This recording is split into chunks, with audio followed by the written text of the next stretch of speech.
Hi ಸ್ನೇಹಿತರೆ, ಟೆಕ್ನೋಡಿ YouTube ಚಾನಲ್ಗೆ ಸ್ವಾಗತ. ನನ್ನ ಒಂದು ಹಳೆ ವಿಡಿಯೋನಲ್ಲಿ ನೀವು ನೋಡಿರ್ಬೋದು, CCTV ಕ್ಯಾಮ್ರಾಗಳ ಬಗ್ಗೆ ನಾನೊಂದು ಇನ್ಫಾರ್ಮೇಷನ್. ಪಾಸ್ವರ್ಡ್ ಹಾಕಿದ ಕೂಡಲೇ ಡೇಟಾ ಅಂತೂ ಸಿಗಲ್ಲ, ಅದರೊಳಗಡೆ ಹಾಕಿರ್ತಕ್ಕಂಥ ಹಾರ್ಡ್ ಡಿಸ್ಕ್ ರೆಕಾರ್ಡ್ ಆಗ್ತಿದೆಯಾ ಅಂತಲೂ ನೋಡಬೇಕಾಗುತ್ತೆ ಸ್ನೇಹಿತರೆ. ಇವೆಲ್ಲ ನೋಡಿ ನೀವು ತಿಳ್ಕೊಬೇಕಾದ್ರೆ QRಗೆ ಏನು ಪಾಸ್ವರ್ಡ್ ಕೊಟ್ಟಿದ್ದೀರಾ ಅದನ್ನು ಸೇವ್ ಮಾಡಿಟ್ಕೋಬೇಕು. ಮತ್ತು IP ಕ್ಯಾಮ್ರಾ ಹಾಕ್ಕೊಂಡಿದ್ರೆ IP ಕ್ಯಾಮ್ರಾ ಪಾಸ್ವರ್ಡ್ ಏನು ತಿಳ್ಕೊಬೇಕಾಗುತ್ತೆ, ಅದನ್ನು ಬರೆದಿಟ್ಕೋಬೇಕು. ಅದಾದಮೇಲೆ NVR ಇದ್ದರೆ ಅದರದ್ದು ಪಾಸ್ವರ್ಡ್ ಬರೆದಿಟ್ಕೋಬೇಕಾಗುತ್ತೆ. ಮೊಬೈಲ್ನಲ್ಲಿ ನೀವು CCTV ಕ್ಯಾಮ್ರಾಗಳ ಆಕ್ಸೆಸ್ ಮಾಡ್ತಾರೆ, CCTV ಕ್ಯಾಮ್ರಾಗಳ ಪಾಸ್ವರ್ಡ್ನು ಅಂದರೆ ಮೊಬೈಲ್ ಕಾನ್ಫಿಗರೇಷನ್ ಮಾಡ್ತಕ್ಕಂಥ ಪಾಸ್ವರ್ಡ್ನು ನೀವು ಸೇವ್ ಮಾಡಿ ಇಟ್ಕೋಬೇಕಾಗುತ್ತೆ ಸ್ನೇಹಿತರೆ. ಬೈ ಮಿಸ್ಟೇಕ್ ಒಂದು ಕ್ಯಾಮ್ರಾ ಹಾಳಾದಾಗ ಸೇಮ್ ಕ್ಯಾಮ್ರಾನೇ ನೀವು ಮಾರ್ಕೆಟಿಂದ ಪರ್ಚೇಸ್ ಮಾಡಿ ಇನ್ಸ್ಟಾಲೇಷನ್ ಮಾಡ್ಕೊಳ್ಳೋಕ್ಕಾಗಲ್ಲ. ಯಾಕಂದರೆ ಕೆಲವೊಂದು DVRಗಳು ಏನಾಗ್ತವೆ ಅಂತ ಹೇಳಿದ್ರೆ, ನೀವು 2 ಮೆಗಾಪಿಕ್ಸೆಲ್ IPಗೆ 2 ಮೆಗಾಪಿಕ್ಸೆಲ್ HD ಕ್ಯಾಮ್ರಾ ತಗೊಂಡು ಹಾಕೊಂಡಿದ್ರೆ 5 ಮೆಗಾಪಿಕ್ಸೆಲ್ ಕ್ಯಾಮ್ರಾ ಮಾರ್ಕೆಟ್ನಲ್ಲಿ ಇವಾಗ ಅವೈಲೇಬಿಲಿಟಿ ಇದ್ರೆ, ಈ 5 ಮೆಗಾಪಿಕ್ಸೆಲ್ ಕ್ಯಾಮ್ರಾ ಹಾಕೊಂಡಿದ್ರೆ 2 ಮೆಗಾಪಿಕ್ಸೆಲ್ ಹಾಕೊಂಡು ನಿಮಗೆ ಗೊತ್ತೇ ಇರೋದಿಲ್ಲ. ಕೆಲವೊಂದು ಸಲ ಏನಂದರೆ ಹೊಸ ಟೆಕ್ನಿಷಿಯನ್ಸ್ ಇರ್ತಾರೆ, ಅವ್ರಿಗೆ ಏನಾಗುತ್ತೆ 2 ಮೆಗಾಪಿಕ್ಸೆಲ್ ಮತ್ತು 5 ಮೆಗಾಪಿಕ್ಸೆಲ್ ಇರ್ತಕ್ಕಂಥ ಸ್ಪೆಸಿಫಿಕೇಶನ್ನ ಕ್ಯಾಮ್ರಾ ನೋಡಿದ ಕೂಡ ಐಡೆಂಟಿಫೈ ಮಾಡೋದಕ್ಕೆ ಬರೋದಿಲ್ಲ. ಅದನ್ನು ನಾರ್ಮಲ್ ಆಗಿ ಏನಂದರೆ ಸ್ಪೆಸಿಫಿಕೇಶನ್ ನೋಡಿ ಅಥವಾ ಮಾಡೆಲ್ ನಂಬರ್ ನೋಡಿನೇ ನಾವು ತಿಳ್ಕೊಬೇಕಾಗುತ್ತೆ. ಯಾಕಂದರೆ ಕ್ಯಾಮ್ರಾಗಳಲ್ಲಿ ಹಾಕಿರೋದ್ರಿಂದ ಯಾರು ಬಂದು ನಿಮ್ಮ ಹತ್ರ ಕ್ಯಾಮ್ರಾ ಕೊಡಿ ನನಗೆ ಇದೇ ಸೇಮ್ ಮಾರ್ಕೆಟಲ್ಲಿ ಸಿಗುತ್ತೆ ಅಂತ ನೋಡ್ಕೊಂಡು ಆಮೇಲೆ ತೊಗೊಂಬಂದು ಹಾಕ್ತೀನಿ ಅಂತ ಹೇಳೋದಿಲ್ಲ. ನೀವೇನು ಹೇಳ್ತೀರಾ, ನನ್ನ ಒಂದು ಕ್ಯಾಮ್ರಾ ಹಾಳಾಗಿದೆಪ್ಪ ಬಂದು ಸರ್ವಿಸ್ ಮಾಡಪ್ಪ ಅಂತ ಹೇಳ್ತೀರಾ. ಸರ್ವಿಸ್ ಮಾಡಪ್ಪ ಅಂತ ಹೇಳಿದಾಗ ಏನಾಗುತ್ತೆ, ಆ ಕ್ಯಾಮ್ರಾ ನಿಮ್ಮ DVRಗೆ ಸಪೋರ್ಟೇ ಆಗದೆ ಇರ್ಬೋದು. ಆದಮೇಲೆ ಅವ್ನು ಇನ್ವೆಸ್ಟ್ ಮಾಡ್ಕೊಂಡು ದುಡ್ಡು ಕೊಡಿ ಸರ್ ಅಂತ ಇನ್ವೆಸ್ಟ್ ಮಾಡಿಸ್ಬಿಡ್ತಾನೆ, ಆಮೇಲೆ ಆ ಕ್ಯಾಮ್ರಾ ಸಪೋರ್ಟ್ ಮಾಡಲ್ಲ. ಆ ಬಾಕ್ಸ್ ಓಪನ್ ಮಾಡಿದ್ರೆ ಅವ್ನು ಯಾರು ಸಪ್ಲೈ ಮಾಡಿದವನು ಅವ್ನು ಪರ್ಚೇಸ್ ಮಾಡಲ್ಲ.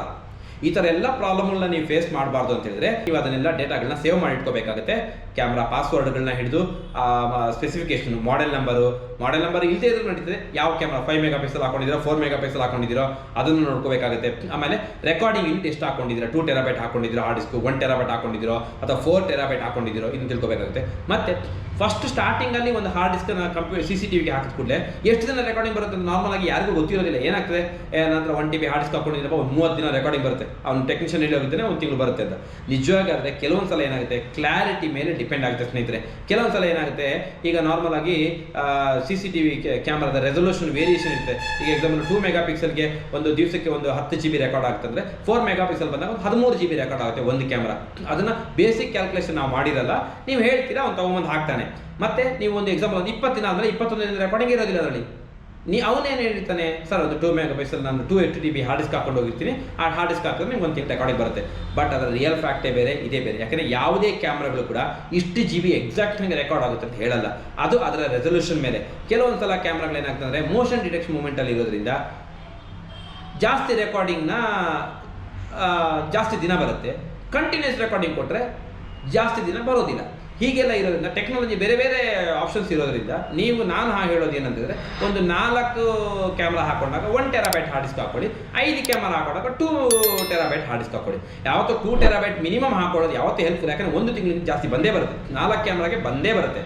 ಕೆಲವೊಂದು ಸಲ ಏನಾದರೂ HD ಕ್ಯಾಮ್ರಾಗಳಲ್ಲಿ 1.5 ತಿಂಗಳು ಬರುತ್ತೆ, ಅವಾಗ ಏನಾದರೂ ಜಾಸ್ತಿ ಆಯಿತು ಹಾಗೆ ಅಂತ. ಬಟ್ ಅದು ನಾರ್ಮಲ್ ಆಗಿ ನೀವು ಮಾಡ್ಕೊಳ್ಳೋದು ತುಂಬ ಹೆಲ್ಪ್ಫುಲ್ ಆಗುತ್ತೆ ಸ್ನೇಹಿತರೆ. ಆದಷ್ಟು ನಾನೇನು ಹೇಳ್ತೀನಿ, ಯಾವುದೇ ನೀವು ಎಲೆಕ್ಟ್ರಾನಿಕ್ ಗ್ಯಾಜೆಟ್ಗಳನ್ನ ಮನೆಗೆ ಪರ್ಚೇಸ್ ಮಾಡಿದಾಗ CCTV ಬಗ್ಗೆ ನಾನು ಮಾತ್ರ ಎಕ್ಸಾಂಪಲ್ ಕೊಡ್ತಾ ಇದ್ದೀನಿ. ಈಗ CCTVನಲ್ಲಿ ಇಷ್ಟೊಂದು ತಿಳ್ಕೊಳ್ಳೋದು ತುಂಬ ಇಂಪಾರ್ಟೆಂಟು. CCTV ನಿಮ್ಮ ಮನೆನ ಕಾಯ್ಬೋದು, ಆದರೆ CCTVನ ನೀವು ಕಾಯೋದಕ್ಕೆ ಪಾಸ್ವರ್ಡ್ಗಳನ್ನ ಇಟ್ಕೊಂಡಿಲ್ಲ ಅಂತ ಹೇಳಿದರೆ ಡೆಫಿನೆಟ್ ಆಗಿ ಹೇಳ್ತೀನಿ ಸ್ನೇಹಿತರೆ, ನಿಮ್ಮ ಮನೆ ಒಳಗಡೆ ನೀವು ಬೀಗ ಹಾಕಿ ಹೋಗ್ಬೋದು. ಕೀನೇ ಮಿಸ್ ಆದರೆ ಮತ್ತೆ ಪುನಃ ಮನೆ ಒಳಗೆ ಬರಬೇಕಾದ್ರೆ ನೀವು ಇನ್ನೊಬ್ಬರ ಡಿಪೆಂಡೆನ್ಸಿನ ಇಟ್ಕೊಳ್ಳೇಬೇಕಾಗುತ್ತೆ. ಒಂದು ಸಲ ಕೀ ಮಿಸ್ ಆಯ್ತಂದರೆ ಆ ಟೆಕ್ನಿಷಿಯನ್ ಯಾರು ಮಾಡಿದಾನೆ ಅವನ್ನೇ ಡಿಪೆಂಡೆನ್ಸಿ ಆಗಬೇಕಾಗುತ್ತೆ. ಸಮ್ ಕೇಸಸ್ಸಲ್ಲಿ ಯಾವ ಪ್ರಾಡಕ್ಟ್ ಪರ್ಚೇಸ್ ಮಾಡಿದಿರ ಆ ಸರ್ವಿಸ್ ಸೆಂಟ್ರೇ ನಮಗೆ ಗತಿಯಾಗುತ್ತೆ. ಆ ಟೈಮಲ್ಲಿ ನೀವು ಸ್ಟೋರ್ ಮಾಡಿರ್ತಕ್ಕಂಥ ಡೇಟಾ ಕೂಡ ಲಾಸ್ ಆಗೋ ಸಾಧ್ಯತೆಗಳು ಜಾಸ್ತಿ ಇರುತ್ತೆ. ಹಾಗಾಗಿರೋದ್ರಿಂದ ನಾವು CCTV ಕ್ಯಾಮ್ರಾಗಳು ವರ್ಕ್ ಆಗ್ತಾ ಇದೆಯೋ ಅನ್ನೋದನ್ನು ತಿಳ್ಕೊಳ್ಬೇಕು. ಹಾರ್ಡ್ ಡಿಸ್ಕ್ ರೆಕಾರ್ಡಿಂಗ್ ಆಗ್ತಾ ಇದೆಯೋ, ಡೇ ಟು ಟೈಮ್ ಕರೆಕ್ಟ್ ಆಗಿದೆಯೋ ಇಲ್ವೋ, ಅದೇ ಥರ ನಾನು ಹಾಕಿರ್ತಕ್ಕಂಥ ಕ್ಯಾಮ್ರಾ 2 ಮೆಗಾಪಿಕ್ಸೆಲ್ 4 ಮೆಗಾಪಿಕ್ಸೆಲ್ ಇವೆಲ್ಲ ಇನ್ಫಾರ್ಮೇಷನ್ನ ನೀವು ತಿಳ್ಕೊಂಡು ಒಂದು ಡಾಕ್ಯುಮೆಂಟೇಷನ್ ಮಾಡಿ ಇಟ್ಕೊಳ್ದೇ ಇದ್ದರೆ 100% ನೀವು ಒಂದು ದಿನ ಡೆಫಿನೆಟ್ ಆಗಿ ತೊಂದರೆಯಲ್ಲಿ ಸಿಕ್ಕಾಕೊಳ್ತೀರಾ ಸ್ನೇಹಿತರೆ. ನಾನು ಲಾಸ್ಟ್ ಟೈಮ್ನಲ್ಲಿ CCTV ಕ್ಯಾಮ್ರಾ ಯಾವ ಥರ ವರ್ಕ್ ಆಗುತ್ತೆ, ಯಾವ್ಯಾವ್ದು ಹೇಳಬೇಕು ಅಂತ, ಯಾವ್ಯಾವ್ದು ನೀವು ಇನ್ಸ್ಟಾಲ್ ಮಾಡ್ಕೋಬೇಕು ಅಂತ ಹೇಳಿದ್ದೆ. ಈ ಒಂದು ಇನ್ಫಾರ್ಮೇಷನನ್ನು ನಾವು ಇದು ವಿಡಿಯೋನಲ್ಲಿ ಹೇಳಿರಲಿಲ್ಲ, ಹಾಗೆ ಪರ್ಟಿಕ್ಯುಲರ್ ಆಗಿ ಪುನಃ ಮೆನ್ಷನ್ ಮಾಡ್ತೀನಿ.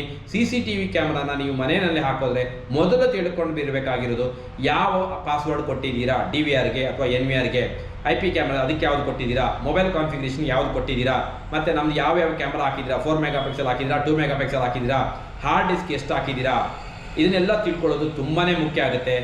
ಇದರಲ್ಲಿ ನೀವು ಇದನ್ನು ಡಾಕ್ಯುಮೆಂಟೇಷನ್ ಮಾಡಿ ಇಟ್ಕೊಳ್ಳೋ ಮುಖಾಂತರ ನಿಮ್ಮ ಟೋಟಲ್ ಒಂದು ಮನೆ ಹೇಗೆ ನೀವು ಸೇಫಾಗಿ ಇಟ್ಕೋತೀರಾ, ಆದರೆ ನೀವು ತಗೊಂಡು ಮನೇಲಿ ಇಟ್ಕೊಂಡಿರ್ತಕ್ಕಂಥ ಈ CCTV ಕ್ಯಾಮ್ರಾ ಸೆಕ್ಯೂರಿಟಿ ಡಿವೈಸ್ ಇದೆಯಲ್ಲ, ಇದನ್ನು ಕೂಡ ನೀವು ನಿಮ್ಮ ಫಿಂಗರ್ ಟಿಪ್ಸಲ್ಲಿ ಇಟ್ಕೊಳ್ಬೋದು ಸ್ನೇಹಿತರೆ. ಈ ನಾನು ಕೊಡ್ತಕ್ಕಂಥ ಟಿಪ್ಸ್ ನಿಮಗೆ ಡೆಫಿನೆಟ್ ಆಗಿ ಯೂಸ್ಫುಲ್ ಆಗಿದೆ ಅಂತ ತಿಳ್ಕೊಳ್ತೀನಿ. ಅದಕ್ಕೆ ಹೇಳೋದು, ಪುನಃ ಹೇಳ್ತಾ ಇದ್ದೀನಿ ಕೇಳಿ ಸ್ನೇಹಿತರೆ, ಟೆಕ್ನಾಲಜಿನ ತಿಳ್ಕೊಂಡ್ರೆ ಸಾಕಾಗಲ್ಲ, ಟೆಕ್ನಾಲಜಿನ ಜೀವನದಲ್ಲಿ ಅಳವಡಿಸ್ಕೋಬೇಕು. ಜೀವನದಲ್ಲಿ ಅಳವಡಿಸ್ಕೊಳ್ಳೋದಕ್ಕಿಂತ ಜಾಸ್ತಿಯಾಗಿ ಅದನ್ನು ನಾವು ಸಿಸ್ಟಮೆಟಿಕ್ ವೇನಲ್ಲಿ ಸೇಫ್ ಮಾಡಿ ಒಂದು ಡಾಕ್ಯುಮೆಂಟೇಷನ್ ಥರ ಮಾಡಿ ಇಟ್ಕೊಳ್ಳೋದು ತುಂಬಾ ಯೂಸ್ಫುಲ್ ಅಂತ ಹೇಳಿ ಧನ್ಯವಾದಗಳು ಸ್ನೇಹಿತರೆ.